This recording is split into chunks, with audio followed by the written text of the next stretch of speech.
Yes, can you hear? It's a little static, but I hope you can hear me. Yes, I can hear you just fine.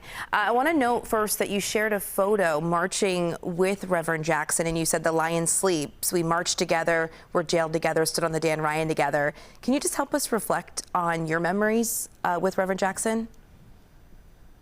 Yes, he was always there in every fight. Whatever there was injustice going on, Reverend Jackson showed up. He fought. He was consistent over all these years. He never gave up. He never got tired. He never walked away. He always came with not only with his energy, he came with his fight, and he came with his demand for justice. And like I say, when we were doing the march down Michigan Avenue, he came there and said, "Let me get across too," and picked up a cross and walked with us. When I shut down the Dan Ryan, he said, "I want to do it with you." And he came and was there with us. We went to jail together at Chuck's gun shop fighting the guns coming into the city of Chicago. He was just consistent over all these years and was so passionately caring about justice and about people having the dignity, the respect, and the freedom that they deserved. He never held back from that. And, there would be people for the rest of their lives and for generations to come, will hear the echo of his "Keep Hope Alive." Will hear the echo of his "I Am Somebody." And what that meant to a child shouting that out in the classroom, or to an adult who was discouraged or wanted to give up, and reminded by Jesse Jackson to keep hope alive. We've lost a great lion. We've lost a great leader, and there's nobody like him. And Father Pfleger, I was there that day, both of the days we were referring to on the Dan Ryan when you shut it down, as well as on Michigan Avenue.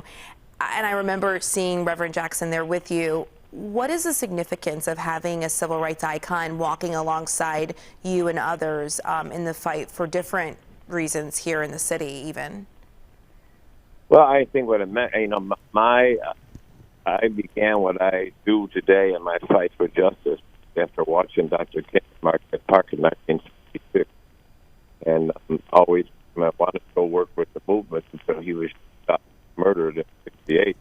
But Reverend Jackson was a consistent thread that kept that fight for justice. It kept the voice and the movement of Dr. King for a beloved community, kept it going. And so being able to walk with him, being able to sit with him and be mentored by him and bring to life that movement and constantly sharing the experience of that moment, it was a great mentoring to me. And when I came here in '75, we took this crazy white kid on 79th Street under his wings and kept mentoring and kept sharing and kept talking and kept bringing together. And I will be forever grateful for what he poured into my life and what he shared with me, so I could continue that I believed in so much.